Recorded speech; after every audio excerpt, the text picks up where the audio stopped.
Avant mon mariage, j'ai eu à tromper mon fiancé avec son meilleur ami. Je lui en ai parlé et il semblait m'avoir pardonné et nous nous sommes mariés. Depuis un moment, mon mari veut divorcer car il aurait appris que plusieurs personnes sont informées de ce qui s'est passé. Il insiste à vouloir divorcer, bien que je m'y oppose. C'est tout le temps des disputes. Il veut divorcer coûte que coûte. Pasteur, j'aimerais savoir, est-ce un péché si je divorce? Shalom bien-aimé dans le Seigneur Jésus-Christ.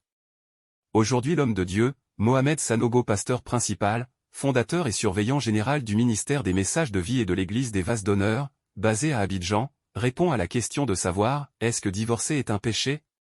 Selon 1 Corinthiens 7, 27 à 28, le remariage d'une personne, déliée de son mariage, c'est-à-dire divorcée, est possible sans que ce soit un péché. Selon Matthieu 19h9 à 12, le divorce suite à l'immoralité du conjoint suicide d'un remariage ne s'apparente pas à un adultère. Le fait de vivre séparé de son conjoint n'est pas un péché ni un motif d'exclusion. Par contre, l'Église ne permet pas le remariage religieux d'un époux divorcé puisqu'il est impossible de rompre le lien sacré du mariage pour célébrer un second mariage. Abonnez-vous, aimez et partagez afin d'apporter l'évangile de Jésus-Christ aux nations. Que la bénédiction de Dieu soit votre partage au nom puissant de Jésus-Christ. Amen.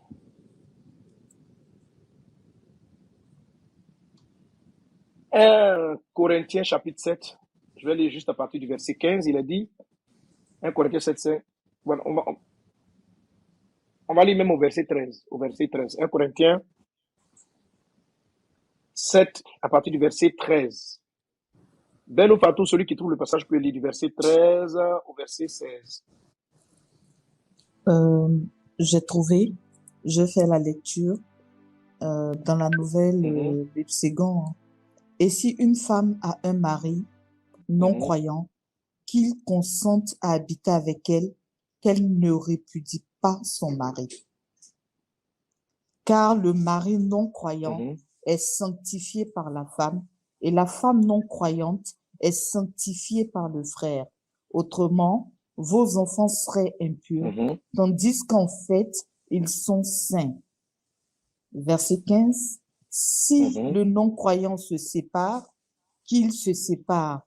Le frère ou la sœur n'est pas lié en pareil cas. Dieu nous a appelés à vivre dans la paix. En effet, comment savoir, femme, si tu trouveras ton mari? Ou savoir, mari, si tu sauveras ta femme? Je continue, Amen. verset 17. Ok, on peut s'arrêter là. Amen. Non, c'est bon, c'est bon. Ok, gloire à Dieu. Alléluia. Amen. Alors, Amen. ici, le Seigneur vient sur la question où un des conjoints ne supporte plus l'autre. Hein, et il va toucher le cas où le conjoint est un non-croyant et qui veut se séparer. Ici, l'expression n'est pas d'abord la notion du divorce. L'expression est d'abord la notion de séparation. Ok? L'apôtre Paul dit que, et à la fin, le verset 15 finit en disant, ou bien est-ce que tu sais si tu vas sauver ton conjoint, si tu peux passer par toi pour sauver ton mari. Ok? Alors ici, ma fille, toi qui m'as posé la question, je comprends dans ce que tu as dit que, je crois que c'est fait, tu as péché, tu t'es repenti sincèrement. Lui aussi, malgré que tu aies confessé cela dès le départ, il a accepté. Je pense qu'il a dû accepter sur le fait que vous soyez chrétien.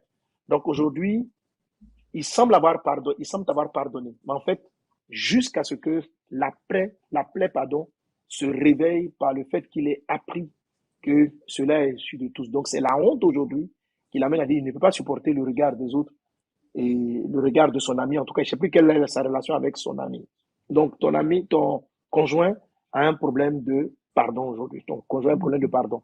Je veux vraiment garantir que toi-même, tu es vraiment né de nouveau et que toi-même, tu vas pas, bien sûr, tu regrettes vraiment ce que tu as fait. On n'est pas rentré dans quelles sont les conditions qui t'ont amené dans cet acte-là de tromperie de ton fiancé. OK?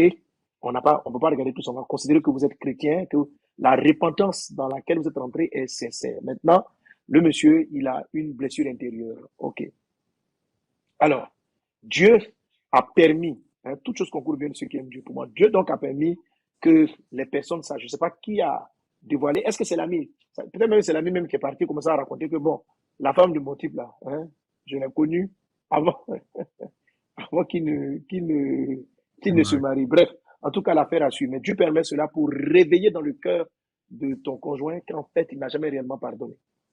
S'il avait réellement pardonné, il allait dire, ça allait peut-être réveiller quelque chose, mais il allait être capable de se relever plus facilement. S'il veut arriver vraiment au divorce, c'est que il est rentré sur une mauvaise base dans le mariage. Et Dieu aujourd'hui va aller corriger ce fondement-là. Parce que je n'ai pas un entretien avec toi, mais je suis presque convaincu que ça devait réapparaître comme une source de manque de confiance dans votre foyer et quelque chose qui mettait votre foyer à mal.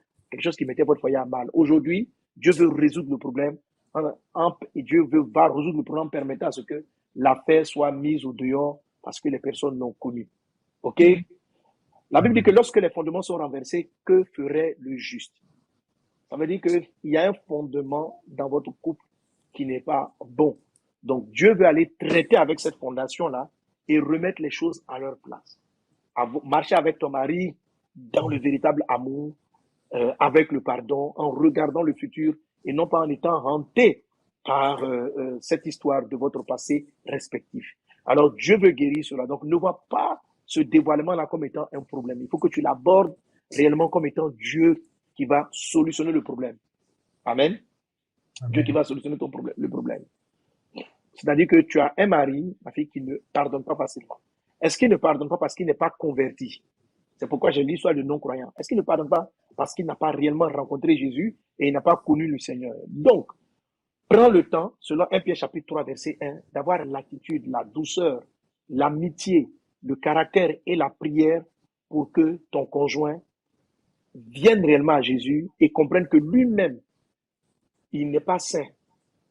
Voilà. Jésus a dit, celui qui n'a jamais péché, qu'il soit le premier à lancer la pierre. Lui-même, dans votre relation, il n'est pas saint. Tu vois? Et quand Dieu va vraiment le toucher par rapport à sa conversion, il te pardonnera et il se pardonnera. Et vous allez commencer une nouvelle étape dans votre vie conjugale sans mauvais trésor dans votre couple. C'est le mauvais trésor que Dieu est en train de mettre dehors. Alors, s'il est converti et que c'est un chrétien qui a des difficultés à pardonner et qu'il tient à la séparation, je dis, ne va pas d'abord au divorce. Qu'est-ce que le Seigneur dit? Le Seigneur dit, si un non-croyant, parce que je considère dans ce cas-là ton mari comme un non-croyant, parce qu'il ne veut pas accepter la parole de Dieu. Si un non-croyant veut se séparer, tu peux, dans un premier temps, je dis, je vais sur le fait que vous avez rencontré les pasteurs, vous avez tout ça, et ils maintiennent le divorce. OK? Laisse un moment un peu de séparation. Si votre couple est envenimé comme pas possible, laisse la séparation. S'il insiste, quitte la maison. S'il insiste, je n'ai pas dit divorcer, je dis séparer. La Bible dit si le non-croyant veut se séparer, qu'il se sépare. Si le non-croyant veut se séparer, qu'il se sépare. Et Paul continue en disant, Dieu nous a appris à vivre en paix. Ici, là, même si c'est un non-croyant, si c'est un non-croyant, non, pasteur, voilà, si c'est un non-croyant, pourquoi je dis non-croyant, non, pasteur, un non-croyant, dans le sens qu'il ne croit pas ce que Jésus lui demande. Dieu lui demande, lui aussi, de pardonner. Mais ce que Jésus lui demande de faire, il ne veut pas le faire. Donc, c'est un non-croyant. Pas qu'il ne croit plus en Jésus, mais il ne croit pas dans la miséricorde. Donc, accepte de te séparer un temps. OK?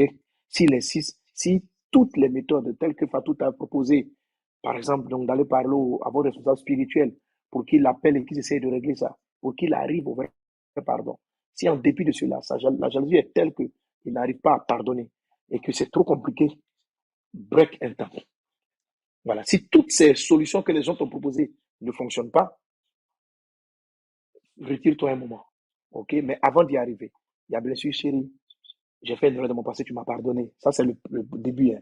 J'ai fait une erreur, tu m'as pardonné. Si tu m'as pardonné, pourquoi l'attitude des personnes te blesse-t-elle autant?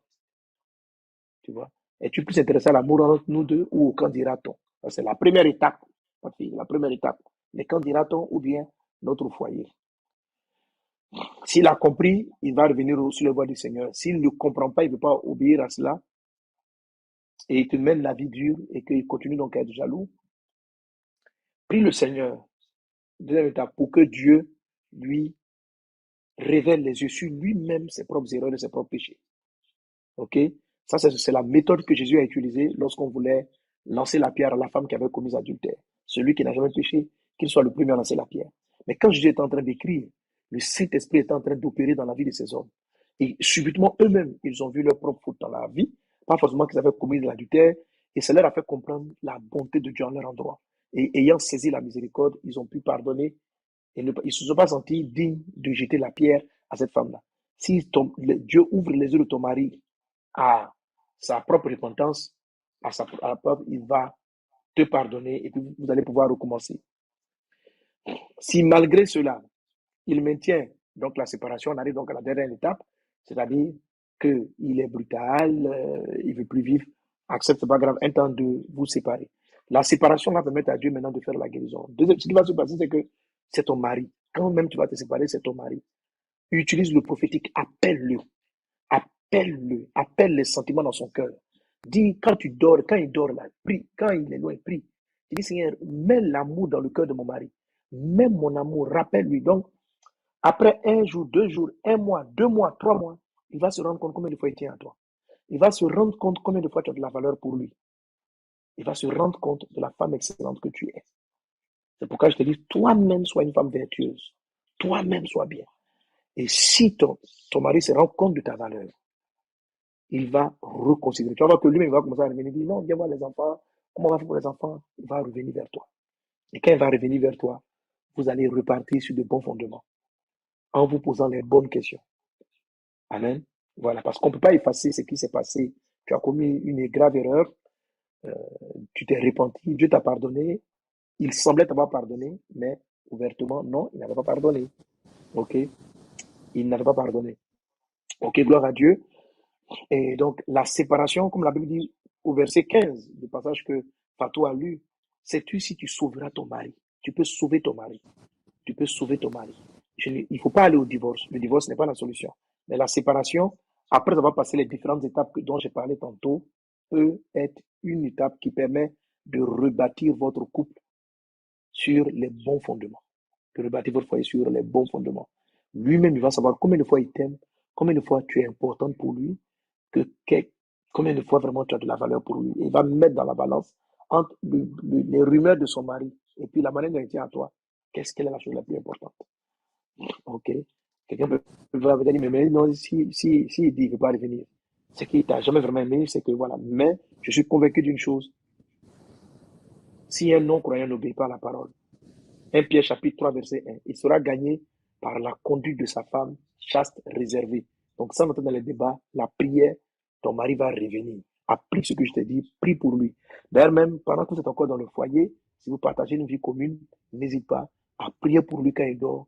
Pendant qu'il est endormi, a dit que l'amour vienne dans son cœur, que le pardon et l'amour soient dans son cœur. Prophétise sur son cœur.